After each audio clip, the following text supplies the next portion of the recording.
The Tale of Pigling Bland, Part 3. "Then I will sing," replied Pigwig. "You will not mind if I say itty tid ditty? I've forgotten some of the words." Pigling Bland made no objection. He sat with his eyes half shut and watched her. She wagged her head and rocked about, clapping time and singing in a sweet little grunty voice.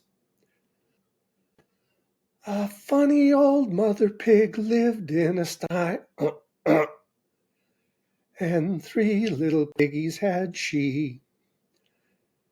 Tie itty ditty ump ump, and the little pig said wee wee."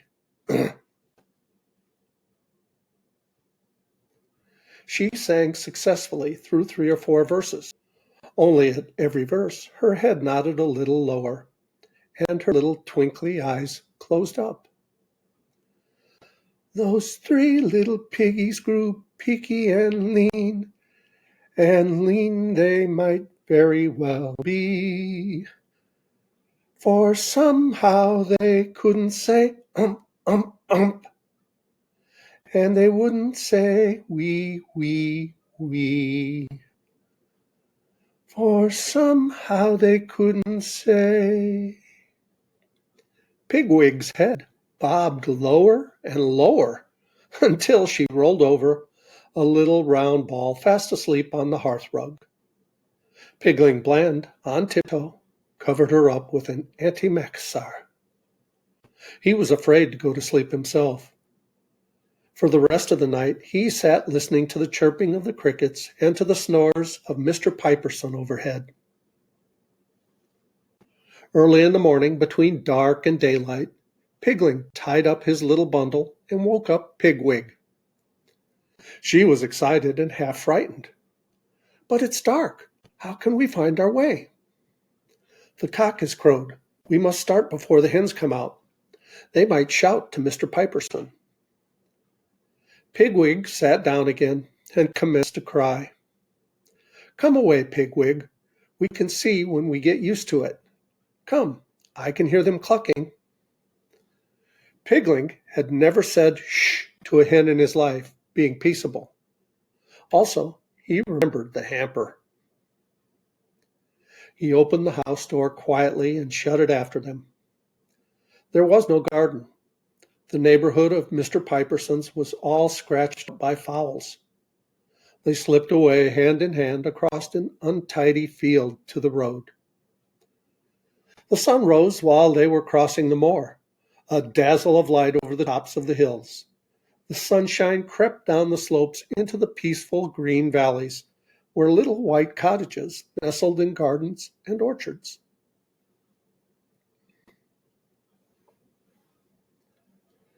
"That's Westmoreland," said Pigwig. She dropped Pigling's hand and commenced to dance, singing, "Tom, Tom, the piper's son, stole a pig and away he ran. But all the tune that he could play was over the hills and far away." "Come, Pigwig, we must get to the bridge before folks start stirring." "Why do you want to go to market, Pigling?" asked Pigwig presently. "I don't know. I want to grow potatoes." "Have a peppermint," said Pigwig. Pigling Bland refused crossly. "Does your poor toothy hurt?" inquired Pigwig. Pigling Bland grunted. Pigwig ate the peppermint herself and followed the opposite side of the road. "Pigwig, keep under the wall. There's a man plowing."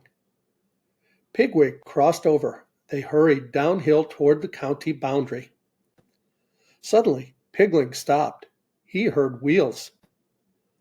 Slowly jogging up the road below them came a tradesman's cart. The reins flapped on the horse's back. The grocer was reading a newspaper. "Take that peppermint out of your mouth, Pigwig. We may have to run. Don't say one word. Leave it to me." "And inside of the bridge," said poor Pigling, nearly crying. He began to walk frightfully lame, holding Pigwig's arm.